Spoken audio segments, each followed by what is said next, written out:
Welcome back, everybody, to the Quiet Light Podcast. I'm really excited to have Paul Benigeri here on this episode of the Quiet Light Podcast.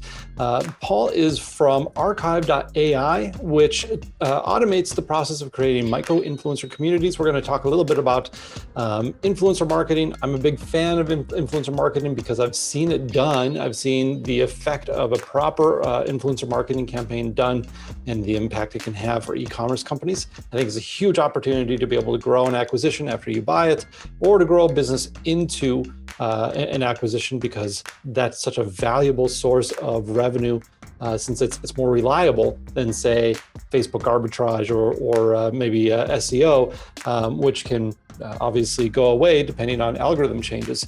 Before we get into this, just a reminder, this episode is being brought to you by Exitpreneur. If you have not got the book Exitpreneur yet, written by Joe Valley, who you all know, co-host of the show, make sure you go get your copy today. This is a bestseller on Amazon right now in multiple categories, over 75 reviews at the time of this recording right now, and it's getting rave reviews. We're hearing from people every single week who have read the book and saying that it is something they wish they had known before they sold, or it's changing the way that they're going about running their business. Look it up on Amazon, Exitpreneur, really, really good read, really good information as far as preparing a business for sale. And if you're on the buy side of the equation, it's a really valuable book to have to understand what sellers are going through and also how to value a business as well, because we're really talking about the fundamentals of what makes online businesses valuable. All right, that's a long introduction. Paul, thank you for being patient. And thanks for being on this episode. For sure. Excited to chat, man. All right, cool. Let's get into it right away. Influencer marketing. What is it? Let's start at the very basics. 90% of the audience knows what it is, but let's help the 10%. Let's talk about it. I mean, it can mean a lot of things to different companies. It's basically the idea of leveraging people with influence. That could be people on podcasts, typically people on Instagram or YouTube that have their own networks, and going through them to generate impressions, brand awareness, sales, right? Instead of paying Facebook to show your ad or paying Google to show your ad, what you're doing is building relationships, either transactional or organic, with humans typically that have their own audiences, and having them distribute your message. It looks really similar for a lot of e-commerce companies. They're maybe using influencers on Instagram to share stories of unboxings and things like that. But some people argue that even like podcasting is an influencer marketing type channel, right? It's pretty flexible, but I think the main thing is that you're distributing through someone's owned channels and relationships, as opposed to directly through an advertising channel. Yeah, and I think one of the benefits, and feel free to chime in on this, but one of the benefits of doing an influencer campaign as opposed to just maybe a direct response campaign in Facebook. And again, I'm not trying to throw shade on Facebook marketing campaigns. If you get them to work, well, more power to you. Go at it, pour that money into it.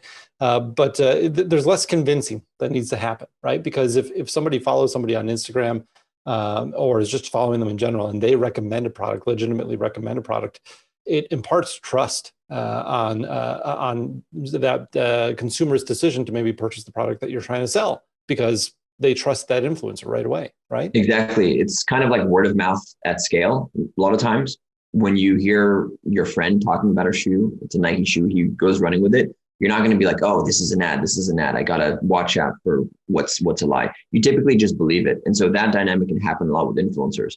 When we look at influencer marketing, there's almost two types of influencers. The first one is going to be when someone is an expert at their field and people follow them because of their expertise. What's an example? Maybe you have a ultra marathoner that's got 100,000 followers and talks about training and tips. When he talks about a shoe, people don't know him, but they trust him because they know he's one of the best runners and has tried every shoe. And so his recommendation comes with a lot of research and trust and authority.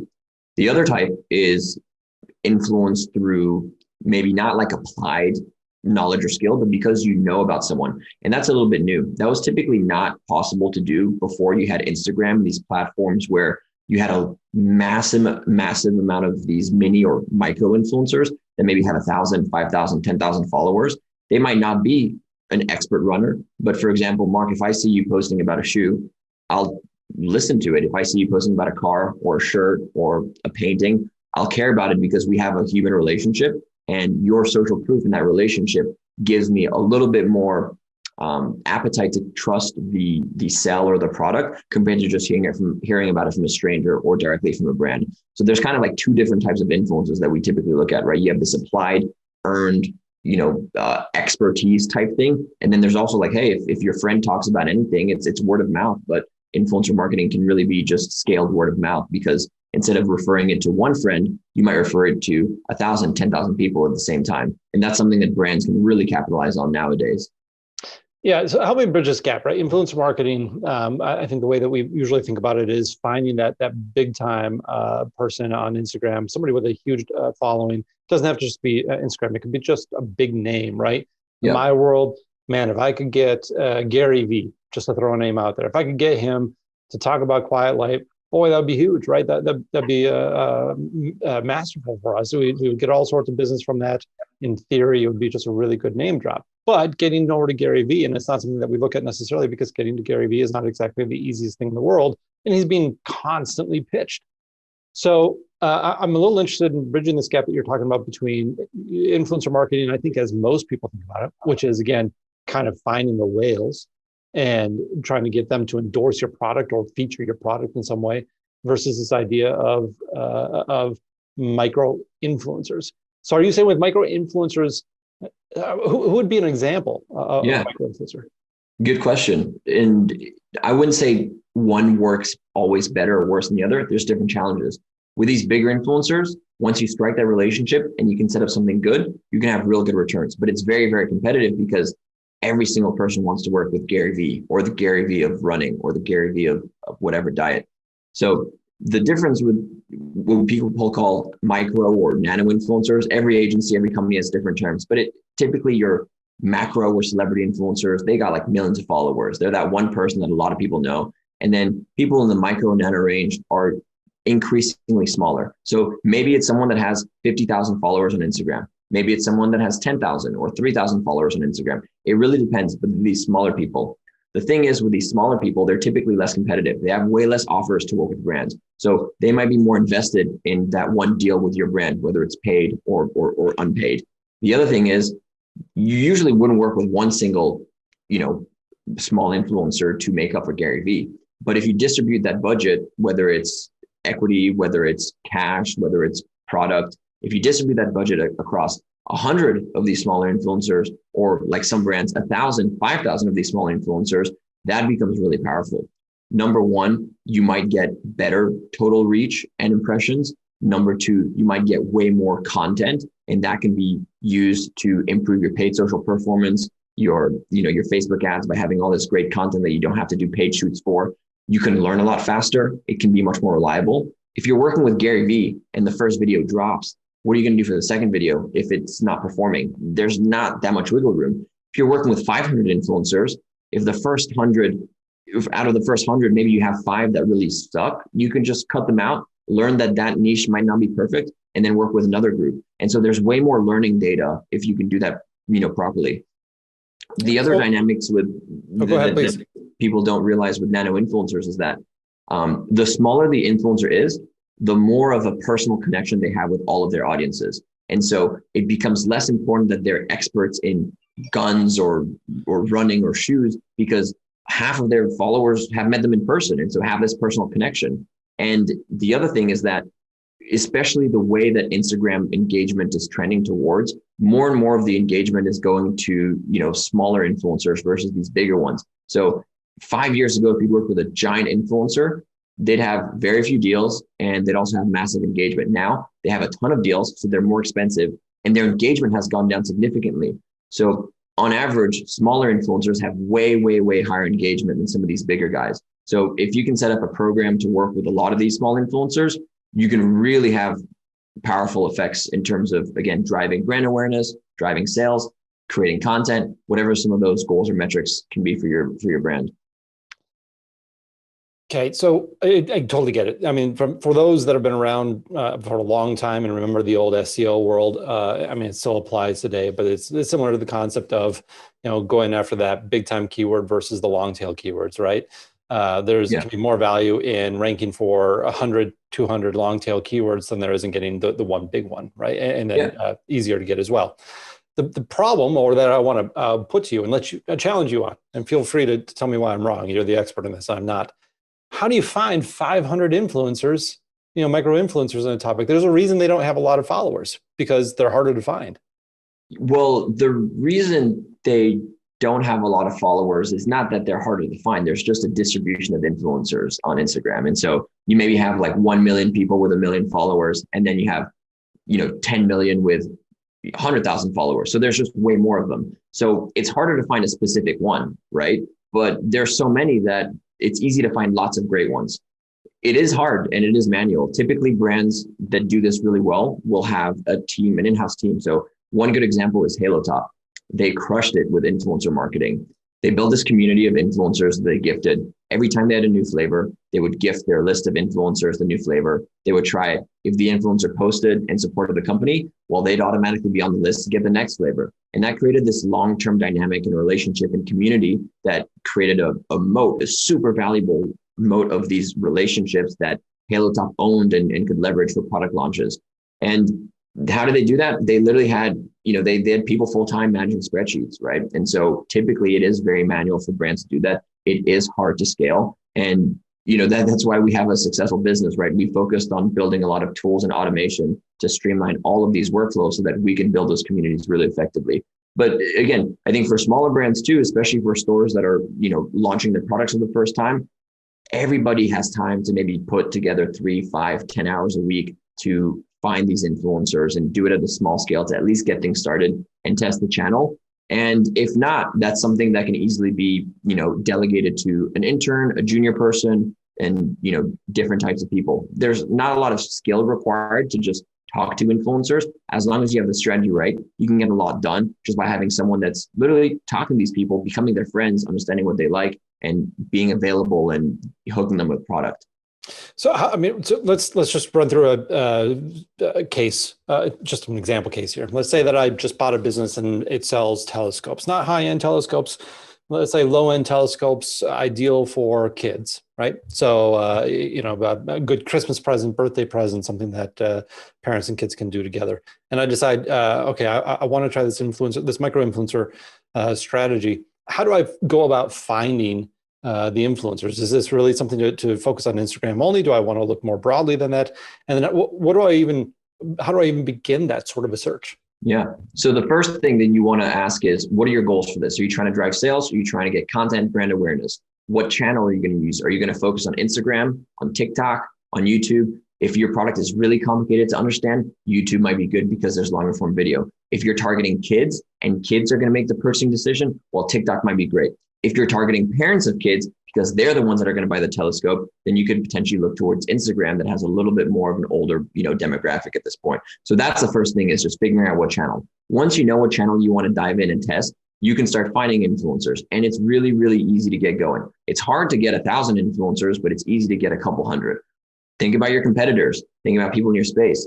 What's similar to a telescope? Maybe like a chessboard or something that might be interested. Maybe like some globes. Find some companies that are either competitive or in a similar space. Look at their Instagram. If they're established, you can see who tagged them. They'll likely be working with influencers. Boom, right there, you might have a list of 10, 20 influencers. You can now look at their profiles. And there's this little, it's almost like a secret, but it's super useful. And it's how a lot of people get started. If you follow someone on Instagram, you can click a blue arrow on their profile and Instagram will show you related influencers. So once you have your 10 first influencers, you can literally just run that algorithm, click follow, see the drop down, find 10 more, you build a list of 100, you go through, look at their comments, look at engagement, and really quickly you can have like a filtered list of your top 50 people. And then you just reach out to them, let them know that you want them to try the telescope, see what they think. You'll probably get 30% of people you reach out to respond and be excited to try the telescope if your telescope is any cool. And then they'll try it, they'll like it, they'll probably give you some stories. And then from there, you now have the beginning of an influencer community. You have 50 influencers, 30 influencers, however many that have experienced your telescope. They liked it. Some of them have already posted for free just for some product cogs. And you can start thinking about how to multiply that relationship and double down on it. You can think about doing affiliates. You can think about doing sponsored posts. You can think about just continue to gift them different versions of the telescope. If you want to, focus on organic gifted relationships, there's so much you can do, but really to get started, it's super easy. So with that Instagram tip, just to you pick that up again, you find somebody who's an influencer, and then you just say that part again. I don't want to say it wrong and then have the entire audience be like, man, Mark is such an idiot. They say that anyway. I don't need them to double down. So when you follow someone on Instagram, you can do it on the app or on the desktop.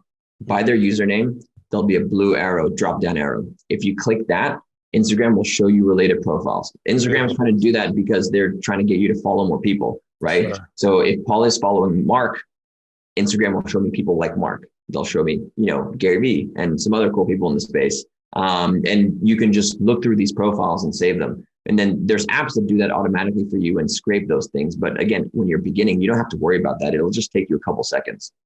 I can promise you Gary Vee does not show up as a related profile to mine, but I appreciate it.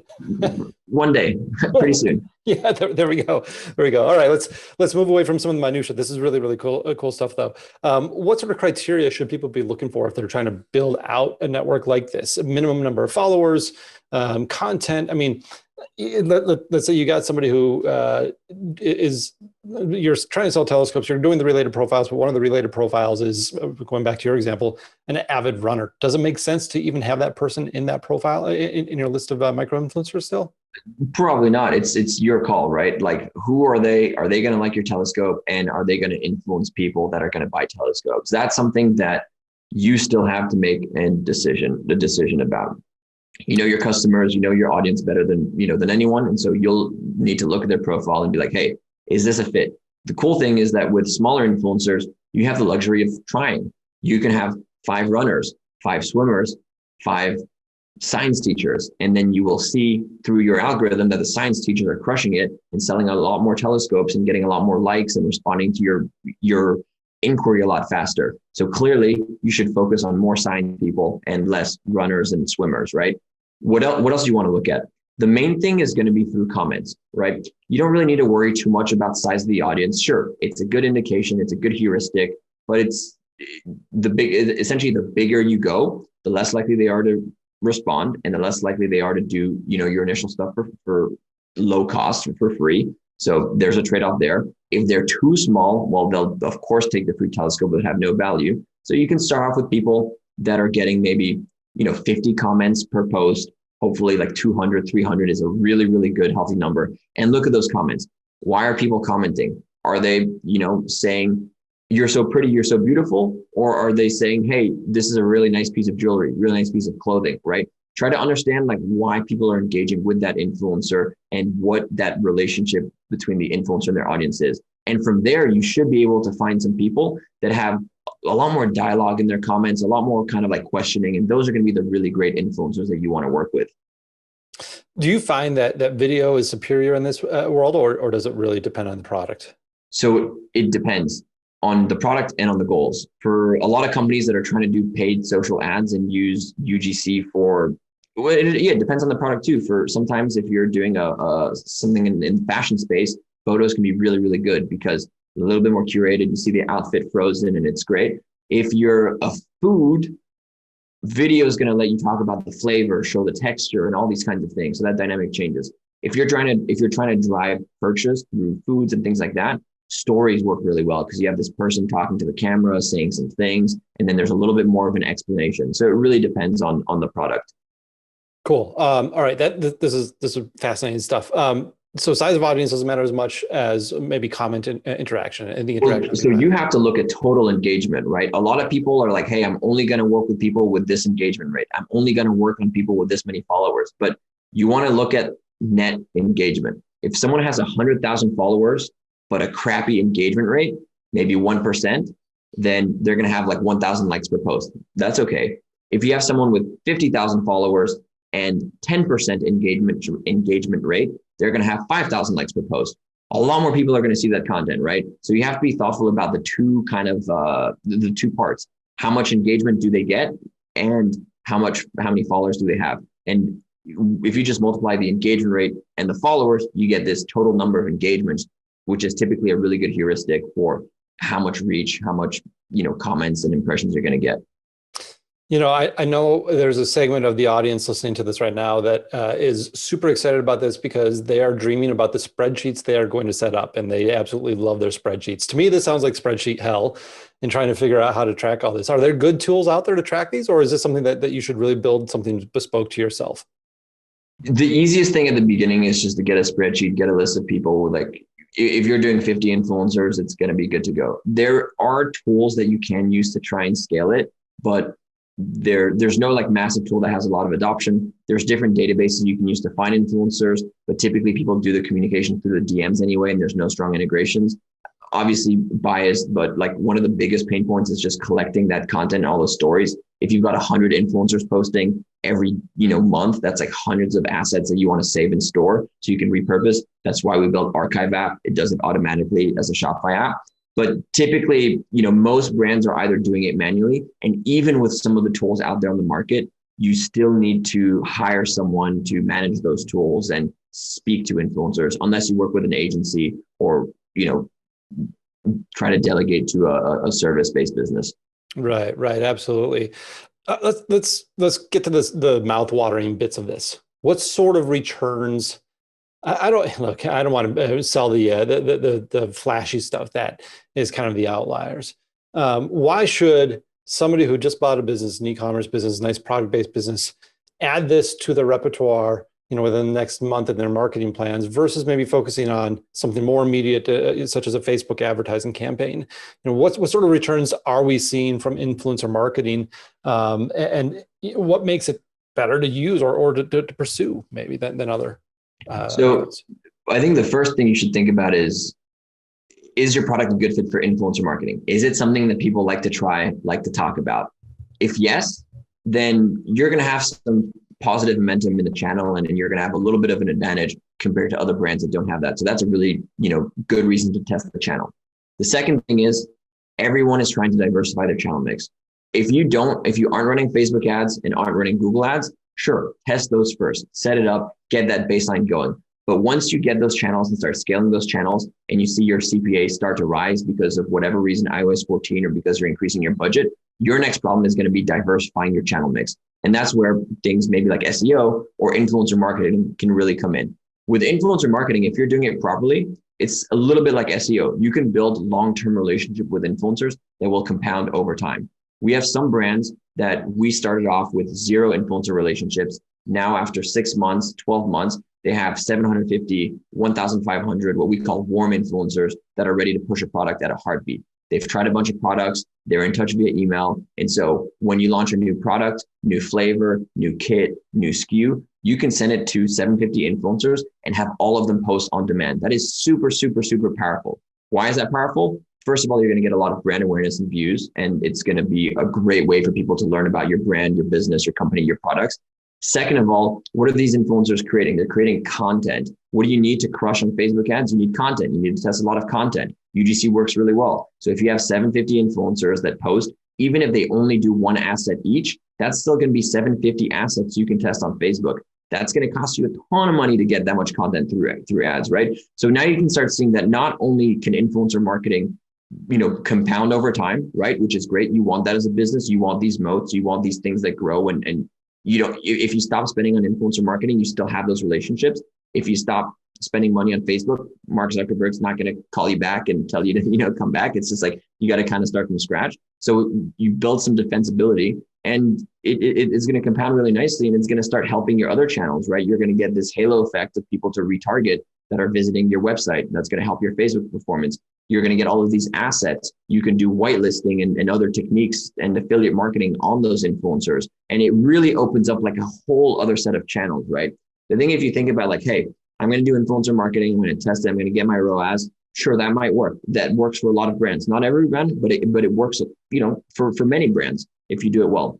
But if you think about it as like, hey, I'm going to try to do influencer marketing so I can get either my brand awareness, goals hit, could be like impressions, could be, traffic, or your ROAS goals or CPA goals, but you're also going to factor in the halo effect that can have in terms of people learning about the brand and the business, and also unlocking your other channels through all of this content generation, well, that's really, really powerful, right? And so if you're able to just invest, 10% of your marketing budget in that month over month, after 12 months, that's going to be super, super powerful compared to if you're just dumping all of your money into Facebook, in which case, when the credit card goes off the account, it's got game over. You're not going to have any traffic anymore.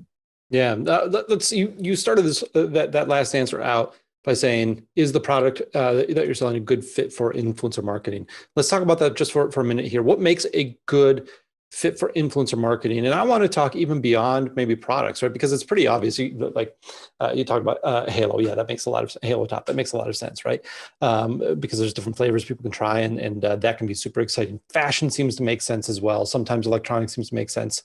What would be examples of things maybe that are a bad example or bad fit for influencer marketing? And on the flip side, is this really just a send the product and let people test? Is it really that simple, or can you get more creative than that? Or have you seen people get more creative than that? Yeah. Maybe have people take an interactive quiz online to try and test their knowledge on something, or do something a little bit outside of the ordinary that doesn't even require sending a product. So that's all great and makes a lot of sense. The gifting the product is just a starting point, right? It's a really good way. It doesn't apply to all businesses. It applies to physical goods businesses, but there's a lot of companies that have digital products that do, clever things. So what kind of product works? I think it also depends on the channel, right? Some products might work really well on YouTube. For example, like electronics. Sometimes you need to review the quality. You need a video to see if it's good. You need to talk about like the settings and the audio and all of these things. And so that might work really, really well on YouTube. Skincare is a little bit different.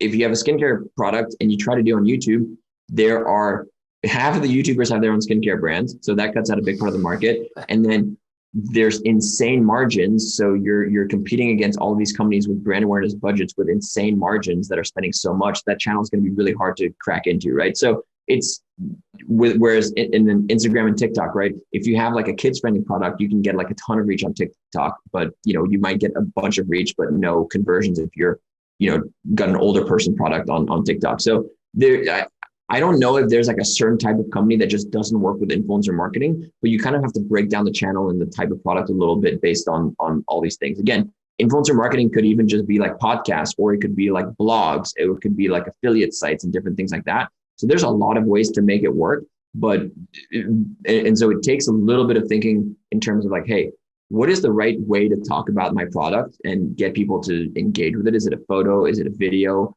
Where does my audience hang out? Or where do these people that buy hang out? Are they hanging out on YouTube? Are they hanging out, on blogs, on magazines? Are they hanging out on Instagram, on Facebook Lives? And so that should inform you a little bit in terms of figuring out like, hey, is there potential to, crack that channel? In terms of go ahead, please keep going. And then I would say, in terms of being creative, that is super, super important. And actually, digital products are something that require a lot of creativity because you have two ways of doing it. Either you pay someone to just try the product and talk about their experience and post it. And we've actually done some paid campaigns before. It can work really well. There's a trade-off. Influencers aren't that excited to try and experience like digital products. It's really hard to have a digital product that is so exciting that influencers like, wow, I really want to be a part of this. That said, you have no COGS, right? So you can potentially, you have amazing margins, which make it that you can actually spend a ton of money in influencer marketing and get those returns. It really depends on a lot of factors like, how much product market fit you have, how mass market are you, and what channels are you going to try and test out. Like Notion, for example, has done a lot of influencer marketing on TikTok. And that's worked well, right? That's an example of a digital product. There's a lot of credit card companies that do a ton of influencer marketing, and they'll try to be really, really creative with those ads and concepts because they don't really want to just have yet another person, hey, like use this credit card. So there's levels to it, and again, the way to think about it is start by building your community. That's going to compound, and you can add additional levels of advancedness over time. You can expand into other channels. You start off with Instagram, then you do Instagram and TikTok, and then add YouTube. You can do fancier things. Even if you're gifting your product, you can start off by gifting just an empty bottle of your protein powder. Then you can design a fancy box for Father's Day or Mother's Day or Valentine's Day and have a really beautiful, deep message inside the box. So when influencers open it, they see it, they share it, and you have like your mini billboards go out to all their audiences with your tagline or your resonating copy, for example, right? So there's all of these ways you can really compound that community and stack on top of it. But it's if you start thinking about that from day one, you're like, oh, so many things. I got to design a box. I got to do YouTube and TikTok. But no, you can just start really straightforward and at least get the engine going. Really, really cool stuff. All right. Reusing assets. You brought this up, and I think this kind of hits a little bit of what archive.ai does. And feel free to talk about it. The content you provide has been super helpful today. Reusing assets. Let's say that you have a couple hundred influencers, and you launch a new product, you send it out, you end up getting 50 different videos. Your insinuation here, what you seem to be getting at here, is obviously that's content that you can use, that's content you should be saving. What are ways that people should be using this content that's now been generated for them? Well, let's go through the list. The first one is on your paid ads, Facebook ads. You can just use them raw. You can do a carousel with different ones. You can hire an editor to mash up 3 or 4 of your influencers talking about the product in different ways. Add value prop 1 from person 1, value prop 2 from person 2. That'll show a lot of social proof. You can put a little bumper at the end with a swipe up link, and that ad can perform really well. So literally just repurposing that ad on Facebook can be great. Raw or edited, there's different ways. People do different things. Companies like Curology have scaled massively by leveraging influencers to create content and repurposing that content. The other thing you can do is use it on literally all of your other digital marketing channels that need some form of content. Maybe the exception is like AdWords, right? Like you're not going to put an influencer post in like a search snippet, but on your blogs, right? You can put UGC if you don't want to like pay for stock photos and have people like, do recipes and things like that. If you're doing email marketing, you can throw in some real life user generated content in your cart abandonment flows. If you're doing SMS marketing, don't just send a blank text, send like a nice video or story of an influencer using the product, right? That's going to engage people really nicely. The other thing is so those are just some ways on your website, right? People nowadays really like to have this trust, this social proof. They like to see a community. And so if you go from a website that is just pure like product shots and like a white background and throw in some real life footage of people using the product, talking about the product, photo or video on your homepage, on your product pages, I've seen that improve conversion significantly many, many times. And so that is something to test out.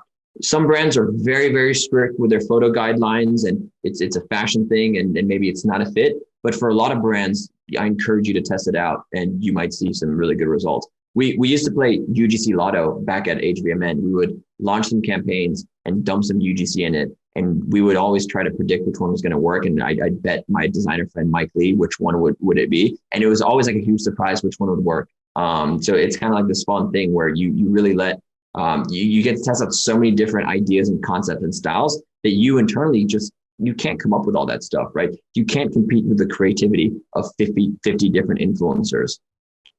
And just to be clear, UGC is user-generated content, right? Right. And I guess, some people might say, oh, but this is influencer generated. I think to me, it's the same thing. There's some paid, some free UGC. The idea is that I think the main difference is that you have your brand content, which you shot yourself, you hired a photographer to shoot and you commissioned, versus something that you worked with an influencer on or had them work by themselves or had a customer share a photo or unboxing video for. Awesome. This has been a super interesting conversation. Tell me a little bit about archive.ai and what you're doing over there, because I think that's super exciting as well. Yeah. So with Archive, we took a lot of the learnings that, our team got by building and operating in the e-commerce space. And we were like, hey, we're going to build software to help automate a lot of these e-commerce digital marketing workflows that are super slow and super manual. So we have 2 products, Archive Communities, where we build and scale nano influencer communities for consumer brands. So again, your problem is you want to work with 500 influencers, but you don't have time. So you can hire Archive Communities to build that out for you. We run programs for companies like Sigmatic, Prose, Magic Spoon, that have done really, really well and that are really excited to scale these programs beyond 100, 250, 1,000 influencers, but they don't want to hire 8 people and work with a bunch of Google spreadsheets. Our second product is Archive App. Whether you want to do influencer marketing or not, if you're on Shopify and if you have an Instagram account, you likely have people tagging you in stories. That content, like we talked about, is super valuable. You might want to use it now or later. stories disappear after 24 hours. So that's kind of a bummer. You have to save them manually. People screenshot them. People hire VAs to save them and put them in Google Drive. Archive app automates that automatically. So it'll automatically detect when your brand gets tagged in an Instagram story or an Instagram feed post and put them in a really nice gallery inside your Shopify so you can use that content later. Awesome. So to be able to reach you for any questions that people might have on this, archive.ai, any other way to contact you? You can hit me up on Twitter at BENIGERI. That's my last name, Benigeri, or hit us up on Archive AI. Any of the emails or forms go directly to me. If you have any questions about our products or about influencer marketing or e-commerce in general, I'll happily respond. Yeah, I love this topic, and I just want to round it out with this. I mean, I get a chance to look at a lot of companies that come through, and a lot of companies doing things very, very well, but they're all doing the same thing in many cases. And then you see somebody do something different, and you see just how impactful it can be and what great margins they can have because they are breaking the mold and doing something different. I think regardless of whether or not you're on Shopify, if you're Amazon FBA, want to raise brand awareness, there's a lot of value to that. Or if you even have a digital product, taking a look at influencer marketing and being able to leverage that can be a huge accelerator towards growth, whether that's post-acquisition or pre-acquisition. I think it's a phenomenal thing to look at and to evaluate for any sort of company out there. So Paul, really appreciate you coming in and kind of and I think just to add to that, I think one of the things that is very valuable for a business is a diverse marketing mix, right? Just not being successful at only one channel. So whether it's diversifying from Facebook, which is very tough for a lot of companies right now, to influencer marketing or SEO or affiliates or other things, that's just super important. Yeah, and that social proof, boy, it is hard to get people to trust you more and more, and that social proof absolutely bridges that trust, which is so important in your marketing mix. Cool. Any last thoughts, Paul? None on my end. Cool. Appreciate you coming on, guys. If you haven't subscribed to the Quiet Light podcast, please do so. Really appreciate you guys listening to this episode. Paul, thank you for coming on. Thanks, Mark. It was fun.